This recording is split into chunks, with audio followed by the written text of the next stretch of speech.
On behalf of the League of Women Voters of the Spokane area and Spokane City Cable 5, welcome to our 2019 primary election candidate forum, featuring candidates for City Council, District 1, Position 1. I am Ann Murphy, your moderator, and Molly Hannon of the League is our timer. Election Day for 2019 primary is Tuesday, August 6, 2019. This is a top 2 primary in which the 2 highest vote getters will advance to the general election in November. In this forum, the candidates will have an opportunity to present themselves to the voters, and the voters will have an opportunity to learn more about each candidate, helping them make an informed decision when they cast their ballots. The questions I will be asking the candidates have been formulated by the League's Voter Service Committee. Candidates are seated in alphabetical order, and the first speaker will rotate with each question. Candidates will have up to 1 minute to answer the initial question, and then up to 90 seconds for subsequent questions, with additional time for any rebuttal or follow-up questions as we deem appropriate. Each candidate will have the opportunity for a 1-minute closing statement. I will ask as many questions as time allows. Our timer will hold up a yellow card when the speaker has 15 seconds remaining, and a red card will indicate that your time is up. Now, before we proceed, a reminder about voting in the primary. You must be registered in order to vote. You can register online by July 29, 2019, up to 8 days prior to the election day. Any mail-in or paper forms must be received in the elections office by July 29th. And new this year, effective June 30th, is our same-day registration program. So during the 8 days prior to the election day, there will be 2 places where you can register in person: at the Spokane County Elections Office on Gardner Avenue and at Center Place in Spokane Valley. Hours there are Monday through Friday, 8:30 to 4 p.m., and then on Election Day, they will be open from 7 a.m. to 8 p.m. to do same-day registration, and then when you register in that process, you will be provided a ballot for voting at that time. Other voter registration changes that are effective this summer are automatic voter registration when eligible citizens interact with state agencies, and pre-registration that allows 16 and 17-year-olds to pre-register to vote, so that then when they turn 18, they will be registered. Registered voters will receive their mail-in ballots about 3 weeks before Election Day. Then those ballots must be postmarked or deposited in our conveniently located ballot boxes around the county no later than 8 p.m. on Election Day, August 6th. Ballots can be dropped off on Election Day at one of the voter service centers. For locations of ballot boxes and voter service centers, or other questions about casting your ballot, contact the Spokane County Elections Office, www.spokanecounty.org/elections. Contact information for candidates as well as a voter's guide can also be found on the website of the Elections Office. Additional information about candidates can be found on the League of Women Voters online voter guide, .411.org. Now we will meet the candidates for City Council District 1, Position 1. This is a nonpartisan race, and only the voters in the City of Spokane Council District 1 will select 2 of these candidates to advance to the general election. That district is generally considered to be the northeast portion of the city, generally north of I-90 and east of Division.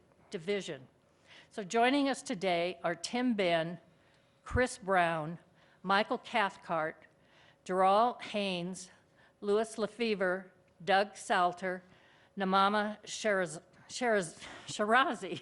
I'm so sorry. So candidates, we will start with your opening question. Why are you running for City Council, and what makes you the best candidate? And we'll start with you, Mr. Benn. Yeah, thank you for League of Women Voters for putting this on. Yeah, my name is Tim Ben. I'm running for City Council District 1.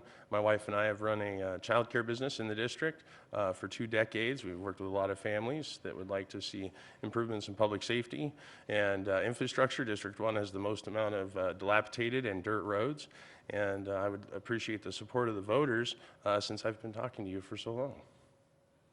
Okay, thank you. Ms. Brown. Hi, my name is Chris Brown. I have been a local Spokaneite and in the Spokane area pretty much since I was 7 years old, with a minor 6-month gap when I lived in Seaside, Oregon, and then I just moved back. I can't stay away from Spokane. And I work with the homeless. I work with the marginalized of the city. I work with refugees. I work with the people that the city likes to forget about. We call them problems. We want to eradicate the problem. And at the heart of all of the problems of the city, we have people. We have people that need help, and we've somehow forgotten our compassion towards people. We need to remember that we have people, not problems. And if we can restore their humanity and our compassion, we can work to help these problems. Okay, thank you. Mr. Cathcart. Yeah, first of all, thank you to the League for hosting this important debate. My name is Michael Cathcart, and I'm running for Spokane City Council because I know there's a better way. As I've been knocking on doors, our message of a safe, vibrant, thriving city is resonating unlike anything we could have imagined. People are hungry for a different direction for our community. The crime and drug addiction rampant on our streets cannot continue. We need to be compassionate towards those deserving of a helping hand, but I promise I am the one candidate up here who will not compromise our right to live in a safe community. Northeast Spokane is where I own my home and where I plan to raise my family. I've been blessed to have a number of experiences throughout my career, from advocating for growth and smarter housing policies to working in the Washington State Senate. I want to serve to make Spokane a safe and thriving city. I would appreciate your support and vote for our positive vision of what Spokane can be. Thank you. Mr. Haynes. Well, thank you to the League of Women Voters for having us here tonight. As you said, my name is Darrell Haynes, and I want to be the next city council person because I care about Spokane and I care about the people that live in it. Simple as that. I want to build up the community that I call my home and represent the district in which I live. Since moving to Spokane, I made it my mission to serve the people in this community, and I have real relationships and connections to the people here. I decided to run for city council because in my 2 years as vice president of the school board for Spokane Public Schools, I have seen the types of challenges that we face as a community throughout the children that we serve within our schools. Out of all the candidates here tonight, I have the most diverse background of experiences. I served 7 years in the Air Force. I chose to stay here in Spokane instead of continuing my military career. I ran for school board in 2015, and I've served for the last 4 years. I also own my own small business that is located within District 1, and I do work at Excelsior Wellness Center with homeless youth, youth that battle with drug addiction issues and mental health issues as well. Okay, thank you. And we go to Mr. Lefevre. Hello, my name is Louis Lefevre. I know firsthand the hardships that this district faces. Currently, I'm a dispatcher at the fire department. Before that, I worked at 911 and Crime Check. So I've heard thousands of 911 calls from people when they're going through their toughest times in their lives. Despite hearing all that, my wife and I still live in the area. We still do everything we can, and we have a great sense of pride in our community. Be it seeing the neighbor kids grow up or watching friends or family buy their first houses in the neighborhood as well. Recently, our areas have been hit with hardships. My wife was among the teachers laid off at Rogers, and this is my last week at the fire department. I was one of the ones that are getting laid off with a council decision last night. And with all that, I just want to continue the hard work and dedication to the area through public service. Okay, thank you. Mr. Salter. Hi, I've been out of this for quite a while, but I decided to run because of our roads in this city are terrible, crime. I just recently got with the neighborhood council. I spent 13 years in the military, National Guard here in Spokane. The homeless, I have been out with the homeless talking to them in our parks, and it's amazing. You stop and talk to them, and it's amazing listening to them. I own my own home in Chief Gary. That's about it. Okay, thank you. Ms. Shirazi. Hi, my name is Nagmana Shirazi. Thank you to the League of Women Voters for hosting this, and I appreciate all of you because you are just amazing people, everyone with this amazing, fabulous background. Well, I'm running because I am a single working mother who also happens to be from a minority ethnic and religious background. And I feel that Spokane City Council's makeup currently severely is underrepresented for people like me or by people like me.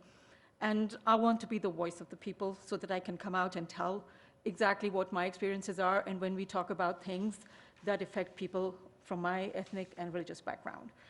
I want to make sure that none of the constituents feel the way that I have been feeling. I have done a lot of advocacy work in Spokane since I moved here about 8 years ago. I was born and raised in Karachi, Pakistan, so I know exactly how it is to live in a third world country.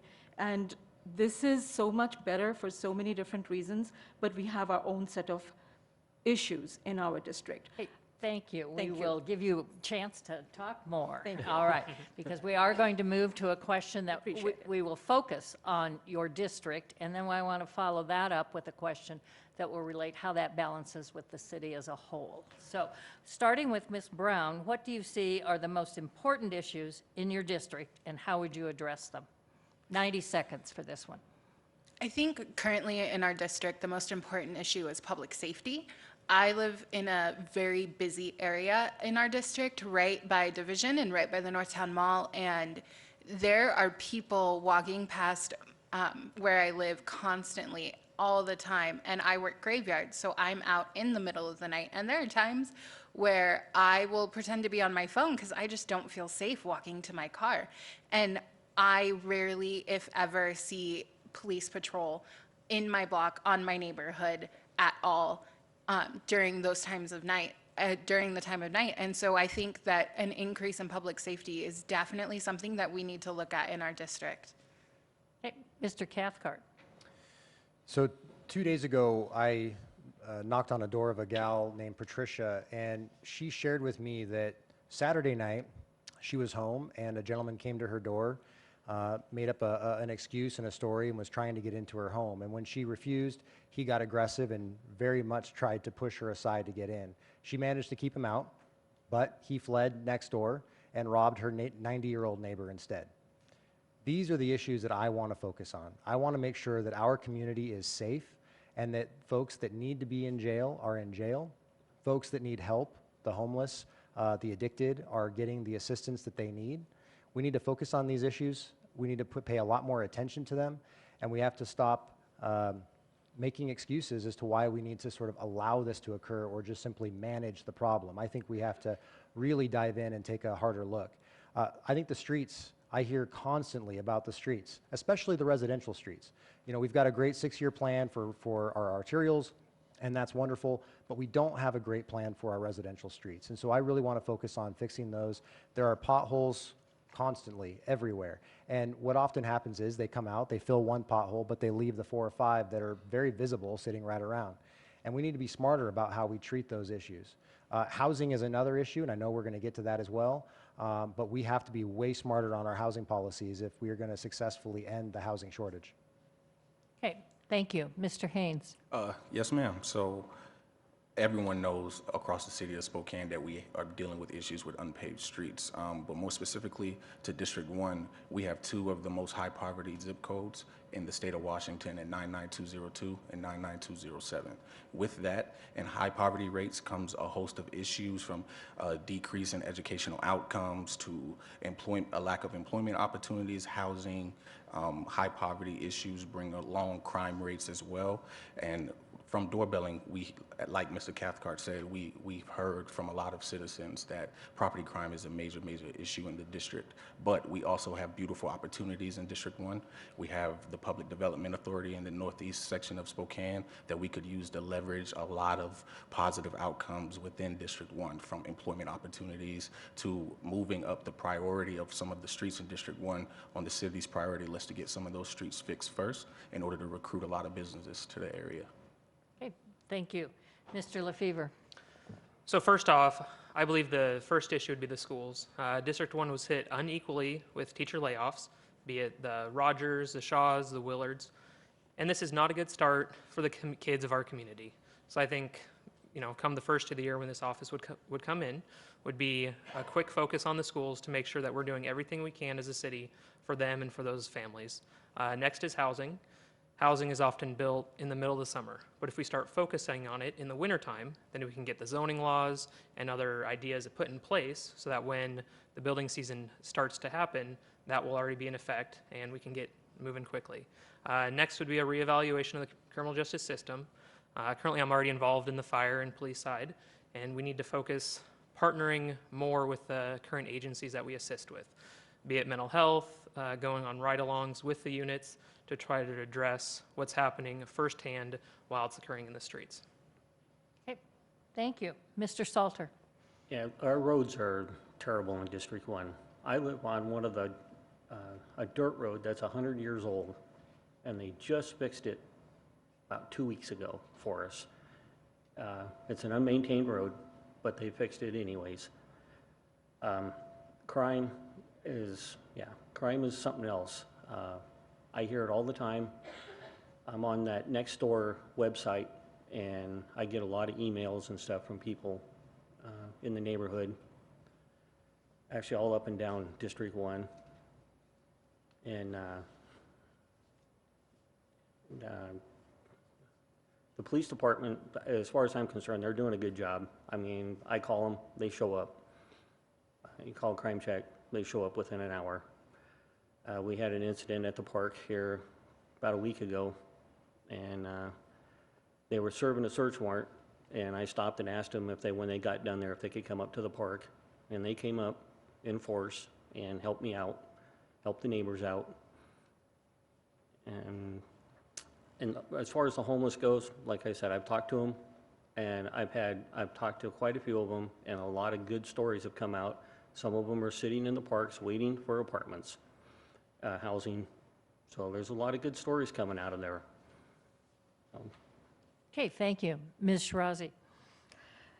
So my priority would be the housing, the affordable housing situation that we have here in Spokane right now. I'm one of those people who's affected most by it. I've lived in the same duplex that when I arrived here 8 years ago, and I've been trying to get out of there. Not to say that my landlord isn't fabulous, he really is. They've worked with me in every which way possible. But there are a lot of factors contributing to the homelessness, and the affordable housing issue is one definitely that is contributing the most to it. We have less than 1% rental properties available. Anything that I want to rent out, my rent's going up, I need to move out. This is what I'm hearing when I'm door knocking every single day. And there are older people who live on fixed income, and they just don't have the means to be able to do anything more than go with what's being offered or move into a smaller place. The second thing that I would be working on that's important to me is our homeless situation. And I firmly believe, I worked at the opioid treatment program at the Spokane Regional Health District for 3.5 years. So I have worked with this demographic of people who are not there, and not everybody on the street is homeless and there because they made bad choices in life, because they have mental health issues, or because they have addiction abuse issues. People like me, I live one missed paycheck away from being homeless. People like me are there, and this is really, really important that we do something, bring in resources to make the whole area more viable. And so that's another way of bringing down property crime. So that's my third priority. And of course, making the situation more viable. Thank you. Thank you. Mr. Ben. As a neighborhood council chair and someone active in District 1 in many areas, the number one thing I hear about is definitely the roads and property crime. I think the drug problem, and many of my neighbors and people I speak with think that the drug problem is the property crime problem. They're intertwined. We need enforcement. And the city is saying now that our property crime rate is dropping.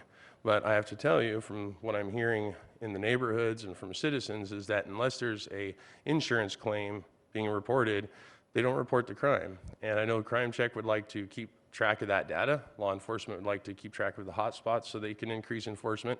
So I think property crime is going to be a huge piece of what we need to focus on over the next couple of years. And I also think that the roads, everybody complains about the roads.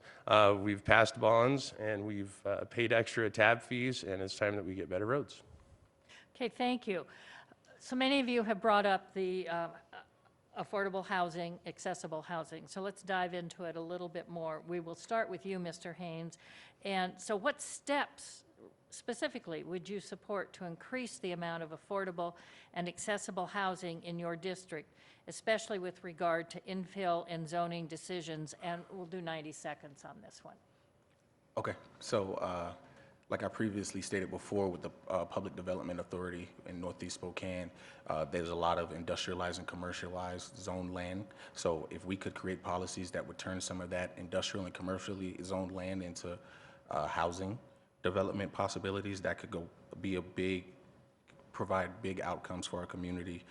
We also have opportunities to build on designated centers and corridors, multifamily units, and if we can find ways at the city level to incent property developers to provide income-based housing, at least a percentage of the properties that they develop, make them income-based housing, that can also provide a lot of space and opportunity for people in our district.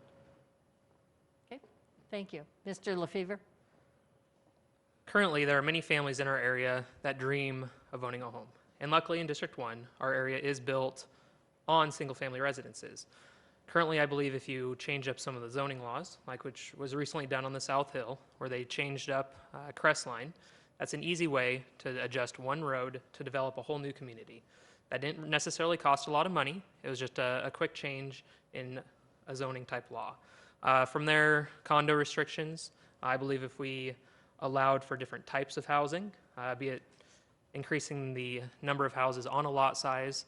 There's another idea where it doesn't necessarily cost the city any money. It's just a change in practice that would be able to promote more building and then more home ownership for the families in our area. And then from there, I think of a lot it has to do with, we have those open lands as well. Currently if you drive up Nevada or over on Magnesium, you can see that we have rooms for growth. And I think if we partnered with the engineers in town and the city planners, we can develop ideas for how best to go about doing this. Okay, thank you. Mr. Salter? I'm in total agreement. Zoning has to change, and there are a lot of empty land up north, and there's really no reason for it to have that, and there is no reason to have a shortage of housing. In my neighborhood right now, every vacant lot has a house on it, and it's actually, I like it, but I don't, because I like my peace and quiet. But I have to just deal with it and move on. But yeah, the zoning has to change, and there is a lot of land up north that we could be working on. So. Okay, thank you. Ms. Shirazi? So affordable housing is something that we need to be working on it right away. We can't afford to just procrastinate about it, and it should have been taken care of about 20 years ago. We shouldn't be in this situation. We're looking at a lot of development that needs to be thought about. We need to be doing something right away. My idea is to bring in the private and the public sector together, because when you talk about developers building homes, say in the Kendall Yards area, for instance, those are $3,000 apartments. I can't afford to rent one of those, definitely not. And a lot of other people can't. So what we need to do is create a situation where we have a mixture of mix of different types of housing available, maybe give tax incentives, tax breaks that go into the long term rather than just do a short-term plan. And definitely hold people accountable and make sure that they're building up to code and standards, so that whatever we do end up offering to anybody, they're house proud about it and take care of it. Another thing, of course, is that our system of gentrification, we need to get away from that, so that people are actually, we create that density so that we can have that mix of types of people, and it gets taken care of that way. Thank you. Okay, thank you. Mr. Bed? In the housing market, we're suffering from a lack of supply, and there's a lot of demand. and so it's driving up the cost. And I think to make housing more affordable, what we need to look at is the empty lots around the city that have either not been developed, or maybe there was a house on there at one point in time, and incentivize small contractors. We have lots of incentive for the larger developers, but I think we need to incentivize the small contractors so that they can fill in some of those lots with a multitude of style housing, whether it's cottage housing, apartments, duplexes, or single family. And we got to reduce the cost of government in building a house. Roughly 30% of the cost of building a house is governmental fees and costs. And if we can incentivize the building, those structures will then bring in tax revenue. Okay, thank you. Ms. Brown. So I recently met with the Spokane builders, and I learned a lot about developing a house that I didn't originally know, and I used to work for an architecture firm. And it costs a lot to build a house and develop a house. And I think that if we really look at the entire process and restructure and reframe the zoning laws, the permit laws, we can incentivize developers to come in. But the other side of that coin is we need to have tight regulations on what they're doing. I've been inside Section 8 housing. I've been inside low-income housing. It is quickly put together and not put together well. The landlords do not come in and fix things according to Washington state laws like they're supposed to. If we're going to put in affordable housing to help solve the homelessness problem, then we need to make sure we're giving them homes that they can actually live in and not just shacks that we put up and painted a bright color. We need to make sure that these are actual homes that they can live in and that they can have a home to go home to so that they can get a job and that they can actually feel cared for. The other thing that I think we need to do that no one likes to talk about is rent control. Nobody likes to bring it up, nobody likes to talk about it, but it needs to happen. And it needs to be modified. Everyone thinks that it's just a blanket statement, okay, we're gonna cap rent at $800, but we need to modify it so that people are still profiting, but people can still afford a home. Okay, thank you. Mr. Cathcart. You know, I'm a fierce advocate for housing, and I think you could ask any of the current council members how much I've bugged them over the years on these issues. There are some simple things that we can do right away. We can cut fees, we can reduce permit times, but really it does come down to being smart about our zoning and our density. We need to make sure that we're increasing our density around our commercial centers and corridors. That's really not happening right now, and we need to look at that. I'm a big advocate for a small lot ordinance and for eliminating or reducing the lot dimensional standards in many of our neighborhoods in certain parts of our city so we can maximize the footprint of what we are developing. I think what we need to, and in fact, one of the things I'm going to ask if I do happen to win this election is I'm going to ask to be appointed to the Growth Management Steering Committee, and what that is a regional committee that determines a lot of these growth issues, and I want to see them finally pursue and implement a buildable and available lands analysis so that we know exactly how much land is available. This is really important and an issue I have been advocating for years, and it is yet to occur. So that is a big one. And the other thing I would do on that committee is support and push for a responsible growth of the urban growth boundary. We can do this responsibly and carefully so that we're not allowing sprawl to occur, but so that we are allowing some land to come back into that boundary that can be built and developed less expensively, and that's really important. We need to build smaller, allow smaller homes to be built so that people can afford their homes. Okay, thank you. So now we've heard some of the issues within your district. We want to look a little larger in terms of the city itself. Climate disruption is already having direct impacts on the Spokane area. What steps by the city would you support to mitigate these impacts on our community and to reduce the city's contribution to further climate disruption? And we'll start with Mr. Lefevre. And 60 seconds. 60 seconds, okay. So I think currently city is doing a very good job with promoting alternative resource vehicles, be it the trash trucks or the city buses. I think that's a positive, and that's something that's going to continue to help the city as well. From there, with the recent idea of the canopy, I like that idea in the aspect of what can we do as a city to help promote business with the clean energy. Recently, there's the proposal of the car manufacturer to come into town, and I think if we partner more with the schools and the numerous colleges in the area to promote the sciences and technologies in those specific areas, we can use that to help make our workforce more employable, and then that will create more jobs in this area dedicated to those fields. Okay, thank you. Mr. Salter. I'm at loss here. I'm totally in agreement, totally in agreement. So I have nothing on it. So nothing, Yep. nothing to add. Okay, thank you. Ms. Shirazi. I think we are very lucky to be living in a state that is leading the nation on transitioning into green energy. We will be passing this world on to our children and our grandchildren, and I want to hand it over in the best state possible, and that means going to green energy. As a scientist, it really makes me proud to be able to see that we are working on these things on our way to do these wonderful things. One of the things that Spokane is very serious about is transitioning into the green transport and going fossil fuel free in the next 30 years. And that, I think, is something that definitely we need to look forward to and work towards it.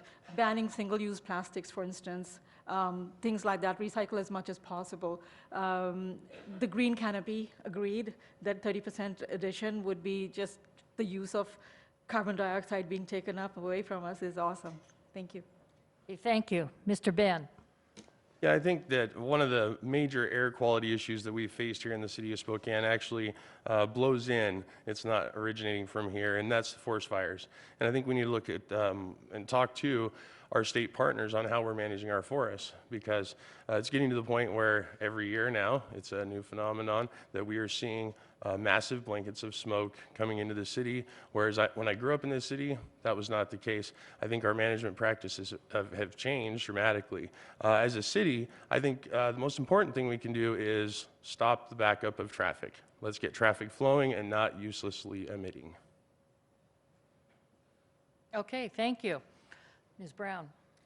So going green is a huge deal to me. I've actually made a personal pledge to go as plastic-free as possible by 2021. It's actually been way more difficult than I thought it was going to be when I set out on this venture.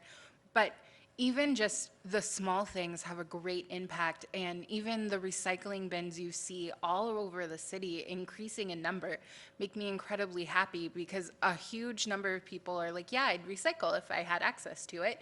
And now you're having access to it. But I think that more so than having access to recycling is knowing how and when to recycle, and education around that needs to happen. The green canopy, I had actually not heard it until someone, when I was knocking on their door, brought it up. And I had to research it myself. I should have access to that information, especially in today's social media age. We need to increase knowledge around these sort of things if we want the support of the citizens. Okay, Mr. Cathcart. You know, Washington State's already one of the greenest in the country, and anything that we do at the local level here in the city of Spokane is not going to change what's happening nationally or in China or in India. But what it can do is it can make our competitiveness, put our competitiveness at risk. And so we have to be very careful with any sort of regulations or taxes that we implement. I am not going to support any policies that put local jobs at risk. Hilliard, which is in our district, is already the poorest neighborhood in the state of Washington, and to put their jobs at risk would just be irresponsible. So I will not support that. I do support incentives. I think we have to be good stewards of our environment. We need to do everything we can from that regard, but as a city, our policies should be to grow jobs and increase wages for those workers and not put those at risk. Okay, thank you. Mr. Jarrell. Haynes. Jarrell. That's okay.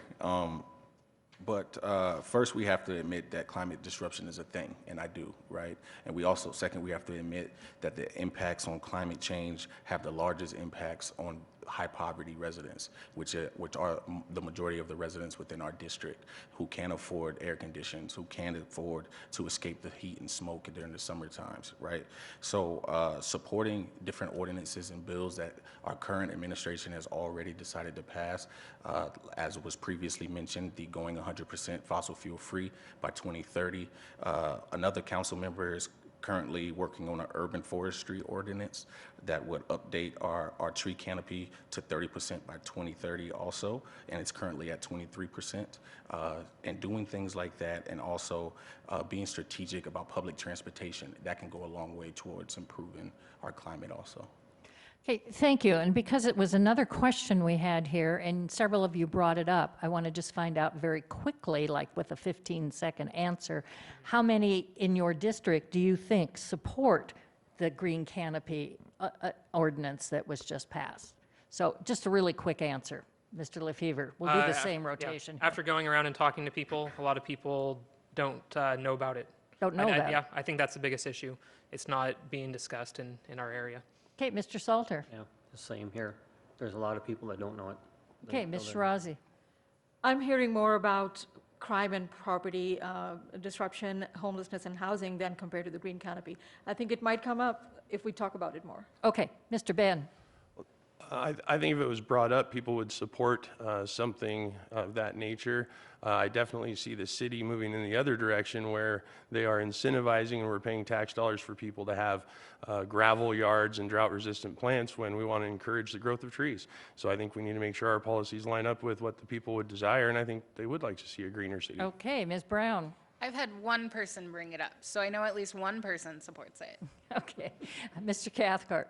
Yeah, I haven't had anybody bring it up to me, but I would say, you know, we can beautify the city and we can be more effective with the green canopy policies.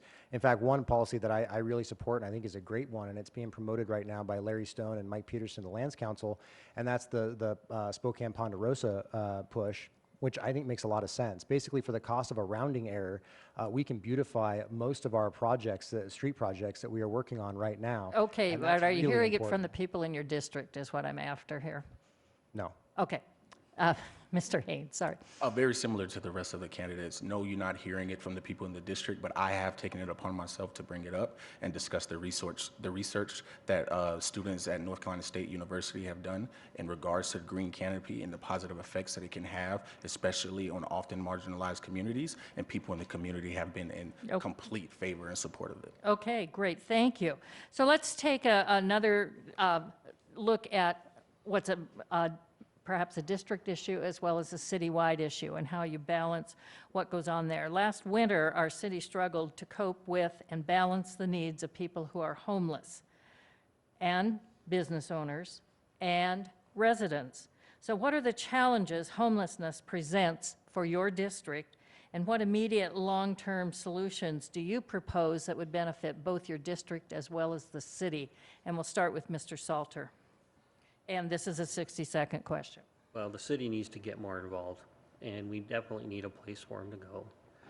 And I'm all in favor of opening up a 24/7, city-owned shelter. So that's, Okay. Ms. Shirazi? Can I have the rest of his time? No, I'm kidding. No, you get your 60. So first of all, I do not believe that homelessness is a choice. I think it's an unfortunate situation that people find themselves in for very many various reasons. We need more 24-hour shelters available that have caseworkers to help people get the resources that they need, whether it be help getting sober, getting on medication, help getting employment, or simple assistance finding affordable housing. But first, we need more affordable housing. We need more community courts. When people are charged with felonies for petty crimes, it becomes harder to find a job, harder to find housing, and perpetuates the cycle of homelessness. So there are a lot of things that we can do, and these are things that are all interconnected. Thank you. Okay, thank you. Mr. Ben? Yes, this last winter, our council had forgotten about the homeless apparently and didn't open up any shelters until after winter was in full swing. I think that we can do a better job at contracting and finding resources if we plan ahead, plan in advance for the population that's homeless. I think that also the homeless issue is a drug issue, and we need to get the drugs off the streets. We can send people through rehabilitation over and over, but it is not compassionate to push them back out into the street where the drug dealers and other addicts are. And so I think to address the homeless problem, we have to address all of the underlying issues as well as mental health. Some of the mental health issue is drug-induced, but some of the mental health issue is people that are self-prescribing or not getting their prescriptions. So I think we need to look at the contractors that can focus on those specific issues and find ways to get those services to the people where it's needed, and then have some accountability attached with those services. Okay, thank you. Ms. Brown? The homeless issue is so complex that everyone wants a simple solution.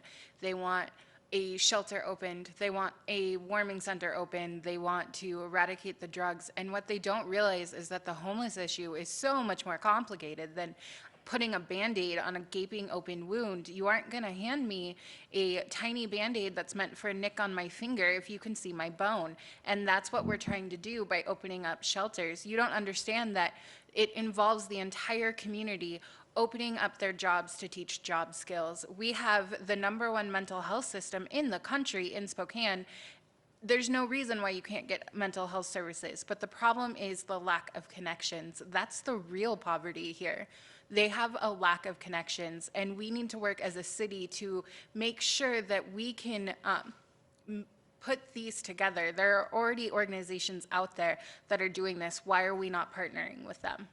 Okay, thank you. Mr. Cathcart. Yeah, you know, this issue is really a tough one, and it really breaks my heart when I see these folks that are out there, regardless of the reasons why. And really, it does look like the majority of it is because of mental health issues and drug addiction, and so we have to tackle that. I think there are two things that we really have to do. We have to show some tough love on folks that are unwilling to get treatment. I would support an aggressive implementation of Ricky's Law. I think that that is needed for folks that are addicted and not willing to seek treatment themselves. And the second thing is, I think we need to change our policies to add more accountability and more of an incentive-based system to the process. So any money that we spend, and we spend $21 million every 2 years on this issue, and much more may be spent soon, those dollars should have accountability attached. So when it goes to a nonprofit or to a group or directly to an individual, there needs to be outcomes that are expected. And if those outcomes don't show up, then we need to take that money and invest it somewhere else where we will get those positive outcomes. Hey, thank you. Mr. Haynes. Yes, so simply the answer is collaboration. Some of the most successful things that we've been able to do in Spokane Public Schools came as a result of us being able to collaborate, whether it was with the city of Spokane, nonprofit organizations, or members of our community. I'm currently one of the advisors on the Zone projects, which is located in the Northeast Spokane, and that's something that we are focusing on, is collaborating and tying together community resources, whether it be from the local businesses, the city government, and multiple other nonprofits that are seeking to address this issue as a whole. And if we're able to house people and provide pathways for people to seek treatment or job skills training, or even tracks to apprenticeship programs within our labor market, which is severely searching for people to fill jobs, then we could go a long way towards helping homeless populations. Okay, thank you. Mr. LaFever? So every year at the fire department, I talk to people every winter that have cold exposure and they're starting to get onset of frostbite. So I think warming shelters are needed in this area. We can't expect them to be on the streets all winter long when it's 0 degrees. Last year when the council proposed having City Hall be open for warming, I'm in disagreement of that. I believe that the shelters are in place for that, and we should make sure that our businesses are just that, our businesses for the area. Also, something that I'm not hearing enough people talk about is the homelessness in our communities. I recently talked to an elementary school principal, and he estimated there to be 50 to 60 homeless kids at his school. And this is a school in our area. It's the kids that are doubled up living with their aunts or cousins. And I think there are programs in place that we need to partnership more with to assist those families in our areas. Okay, thank you. Now I'm going to move the next question into City Hall here. So, what do you think are the best ways to handle the policy differences between the administrative branch and you as part of the council? And how would you accomplish this? We'll start with you, Ms. Shirazi, and this is a 60-second question. It's all about building relationships and collaborations. If you do the homework necessary and you do the research necessary and you come up with a plan that works for everybody, it takes care of itself. Okay, thank you. Mr. Ben. Can you repeat the question? That was a mouthful. Absolutely.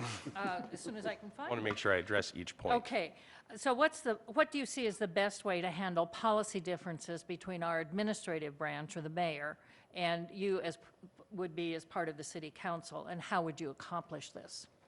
Well, I think we already have a process set up to do that, and I think it's sit down at the table and discuss the issues. We have meetings between council members and the mayor already is how it's done, and I think we have to look at where we want to end up and chart our path together on how to get there so that we don't waste time, waste money. And I think there's a lot of people that agree where we need to go. I think you're going to hear that around City Hall. You're going to hear that from the citizens, and we've heard it today on the stage that property crime and the streets are major issues that we need to work on and focus on. And if we can get a team that's focused on the issues that the citizens care about most, we can succeed. Okay, thank you. Ms. Brown? I think people often mix up collaboration and compromise, and they're not the same thing. Compromise means someone walks away feeling bad, and collaboration is really working together, and that's what the city council and the mayor should really be doing, is working together. And that's really what I strive to do, is collaborate with people. We're not pitted against each other, regardless of whoever wins the mayoral race, whether I agree with their platform or not.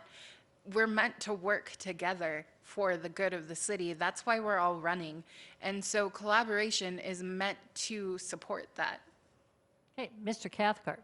Yeah, I don't think it's an issue if the two sides disagree so much. I mean, you want differing ideas, and I think it's that battle of ideas where you actually get, good policies that come out. Where you fall down is where you have an imbalance. So if you have a mayor and a council that are all in agreement all the time, that's an imbalance, and you're never going to have some differing views that might bring some better policies to the table. So I disagree that it's necessarily a problem, but there should be better communication. I think they can work more collaboratively on issues, especially where there is overlap. But ultimately, there are checks and balances, and that's how our system of government is actually designed intentionally. And so that's the best way forward, is to recognize that and appreciate the way that our government is set up.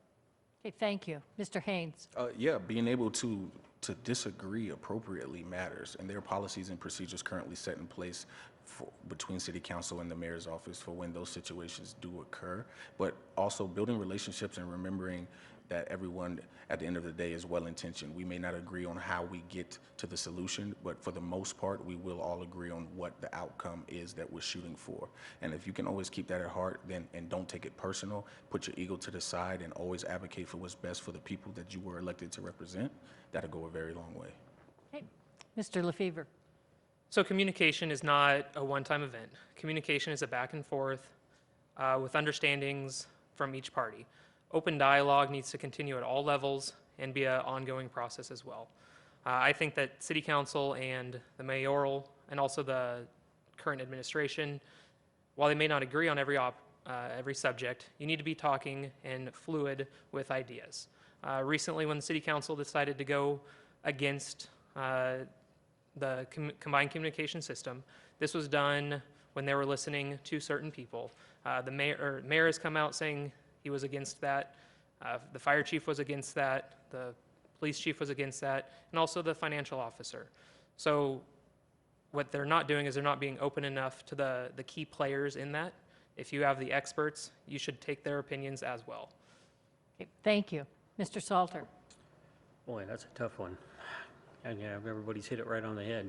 I mean, I don't know what else to say about it. I mean, right on the head. Ditto, huh? Yeah. Okay, Yeah, I mean- all right. So now we will go into your closing statements, and you will each have 1 minute for that closing statement, and we will start with Mr. Benton. Thank you again, League of Women Voters, for putting this on. I appreciate the opportunity. I want to thank the rest of the candidates for attending as well. We got a great deal of people that care a lot about the community, so that's encouraging. I've been in the city of Spokane my whole life. I've seen some good changes and some not so good, and I think that we can chart a path forward that brings us into a better future. If we represent the citizens, I see agenda-driven politics getting in the way of good policy and what the citizens really want and what the citizens have continually voted for. So from the Tim Ben campaign, for Ben for Spokane, you're not going to get empty promises. I'm going to work towards exactly those things: public safety and streets. Thank you. Okay, thank you. Ms. Brown? First, I want to thank the League of Women Voters for having us, and I want to thank everyone who's watching this at home and is watching the rebroadcast, and for everyone coming out to hear all of us. Thank you for taking out your time to listen to a bunch of people who are really passionate about their city. It's really great when people get involved in local politics.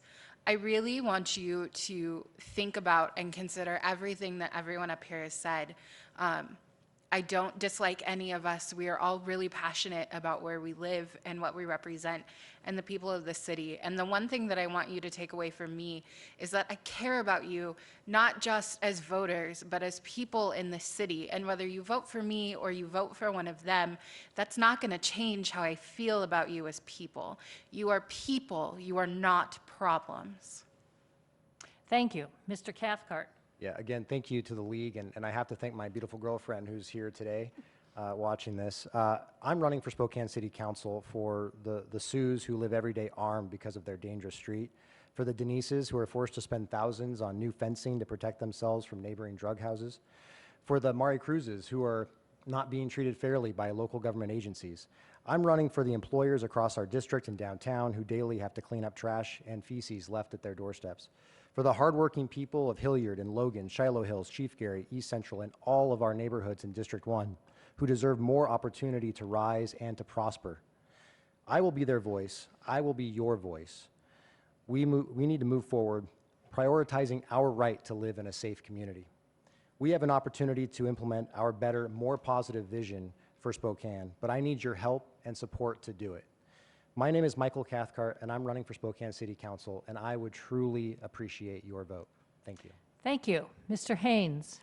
Again, thank you to the League of Women Voters for putting on this forum tonight. Thank you to everyone that came out to watch and those at home that are watching as well. Again, my name is Jarrell Haynes. I'm currently running for City Council in District 1 I really want to serve people. My entire life, I've done nothing but serve our community. I spent 7 years in the Air Force.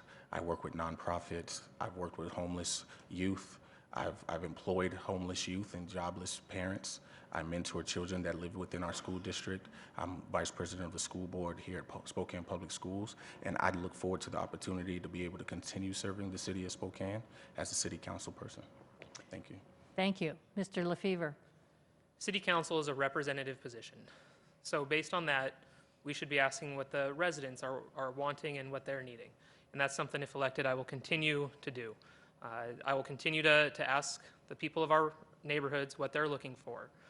Part of that, I believe in the Vision 2020 ideas.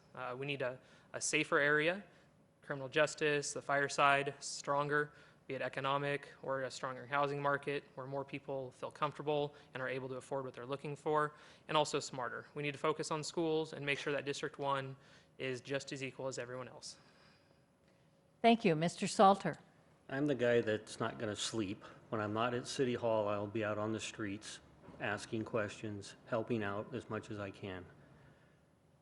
So with that said, thank you. Hey, Ms. Shirazi.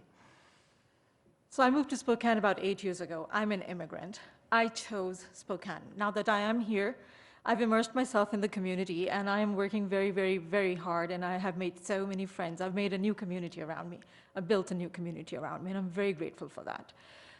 This is my way of paying back, making sure that people in my area are thought about and heard. I probably, if I get on City Council, would be the only single working mother. There are a lot of people around me like there in the district, and I want to be that voice. I want to be that representative who is representing people like me. So thank you for that. My name is Nagmana Shirazi, and I'm running for Spokane City Council District 1. Okay, so again, we have these candidates for District 1, Position 1. Tim Benn, Chris Brown, Michael Cathcart, Jarrell Haynes, Louis LaFever, Doug Salter, and Nagmana Shirazi. Let's thank them all for being here and participating.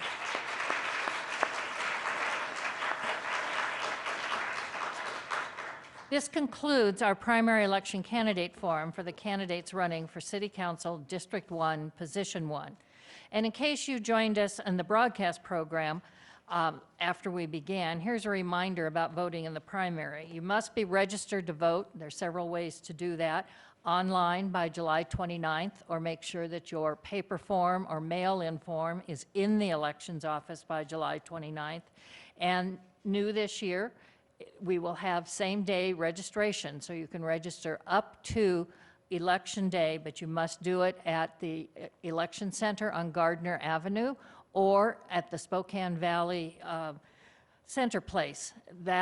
Both of those sites will be open for the 8 days leading up to the election. Monday through Friday, 8:30 to 4. And then on Election Day itself, those sites will be open 7 a.m. to 8 p.m. To take your registration and provide you with a ballot to vote. Also, changes this year in voter registration include automatic voter registration and pre-registration for 16, 17-year-olds. Registered voters will receive their mail-in ballots about 3 weeks prior to Election Day, and those ballots must be postmarked or deposited in the several conveniently located ballot boxes throughout our county by 8 p.m. on Election Day, August 6th.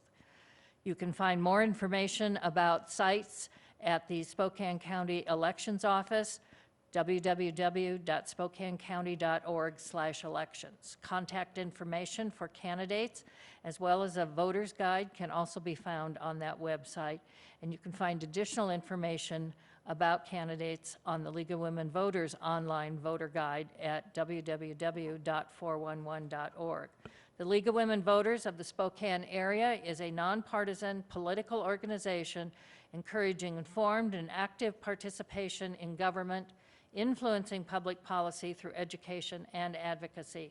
We invite you to visit our website at lwvspokane.org for more information. So on behalf of the League of Women Voters of the Spokane area, thank you to all of the candidates for participating in this forum, and thank you to our viewing audience as well as our audience here for your willingness to learn more about the candidates and their issues. We hope this forum has helped you in making an informed decision when you cast your ballot by Tuesday, August 6, 2019. Thank you for joining us.